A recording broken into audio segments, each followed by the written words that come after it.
Start the show. Hi, Heather. Welcome to Yarn on the House. Hello, Veronica. It's great to be here. Oh, good.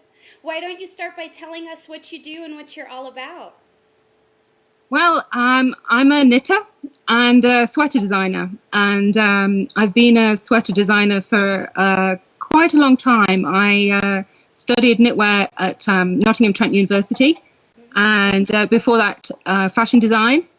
And then I moved to New York City for a bit of excitement in my life. And I worked as a designer for several different companies there for about 12 years. Wow. Some big names, some not so big names. And all the time whilst doing that, I was knitting and designing hand knits. And after a while, I thought, I want to do this for myself. I want to branch out and design my own line. So after thinking about this for a number of years, I suddenly decided that, okay, there's no time like the present. So I left my last job, moved to the Catskill Mountains, and started up Army of Knitters hand knits. Wow, that's an exciting journey. Not a lot of people actually work in the industry to begin with and then decide to branch out. It's just, knitters who want to start designing. So that's really neat to know that you have a true background where you're actually trained in design wear. Yes, I'm not a rocket scientist who knits in their spare time. I'm a sweater designer who knits in her spare time. Actually, I don't have any spare time anymore. So you just released your fall collection named Sugar and Spice, which is just a great name, by the way. It's so cute. Tell us a little bit about the patterns in the collection, the sweaters, and what inspired you. Well, Sugar and Spice, the first piece I designed for that collection was the pumpkin pie. Oh, okay. And the reason I came up with the name was because, well, it was a pumpkin colour, and I thought the cable design looked like a crust on a pie, and I was like, oh, it's pumpkin pie. Nice. And then I thought everything's got to be named after a dessert or a sweet. So the colours and the mix of colours dictated the names of the pieces. So the red waistcoat is toffee apple because the red It's toffee so apple. pretty, yeah. Uh-huh. A parfait is parfait because of the layers. Uh-huh. That's really interesting to know. I like that. You always wonder, you see the names and then you wonder exactly where they come from. The whole collection, the sort of idea behind it was mainly texture, sort of like a light, fluffy dessert in lace, and of course there was quite a bit of mohair in there and silk for sheen, and then a little bit of beads like sprinkling on of the jimmies. Yeah. That's so great. it's a tasty palette of it's the dessert trolley. Yes. Come to the door and you can choose. That's wonderful. I love that. So when you start designing your knitwear, do you have a process? Do you go through something? Do you have like a routine that you do when you start designing a piece? I usually start by sketching silhouettes, and while I'm doing that, I have an idea of the colour of the whole collection and the theme of the whole collection. My winter collection, which has just been photographed and will be out very soon. I think it's going to be called Precious because the colours came. Oh, you've gone dim. There we go. The colours came first at the beginning, and I wanted these sort of gemstone colours and also a little bit of sparkle and sheen. So they're based on gemstones. Oh wow, beautiful. So each piece is a solid colour as a solid gemstone, and then I got the model to throw on almost every piece of the collection together, so you can see how gorgeous the colours worked.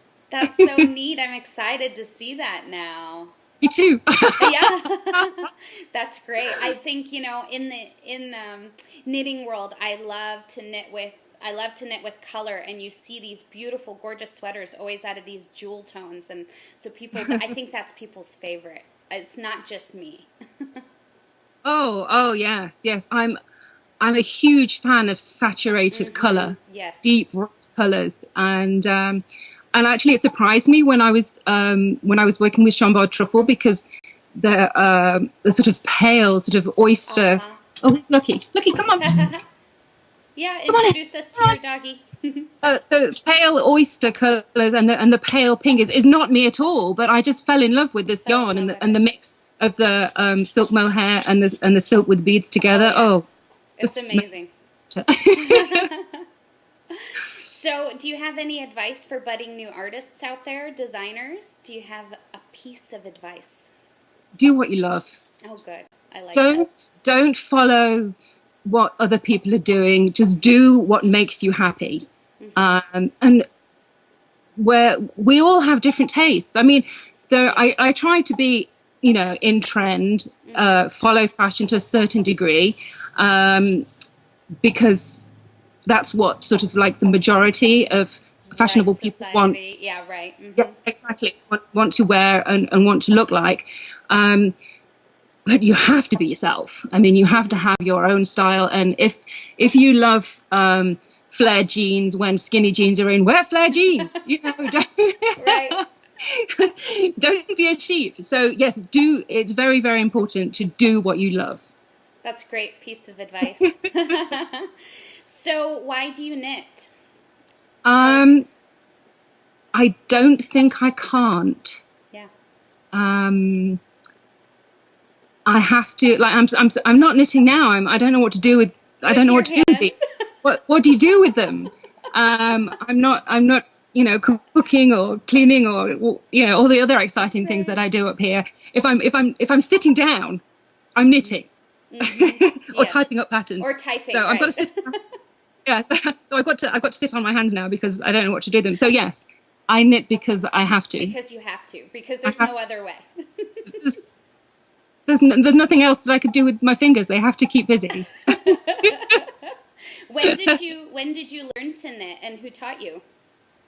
I learned to knit. I was given a kit for either my birthday or Christmas when I was around somewhere between 4 and 6. I don't know, but I know it was very young. So I've always knit.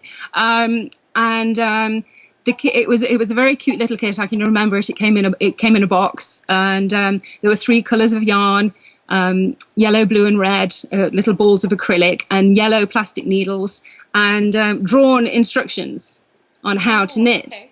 How to make the slip knot and cast on, and of course I was terrible at it and made huge holes. But I just kept undoing it and trying again, and undoing it and trying again, and I'd cut and I'd leave it for a bit, and I'd come back and there'd be some nice knitting, and I'd be like, oh, where did that come from? And my sister had taken it and done some. I'm like, oh, so I'd undo it and try it again, and that's all I had. These 3 little balls of yarn and these yellow needles, and I just kept reknitting them until I got it.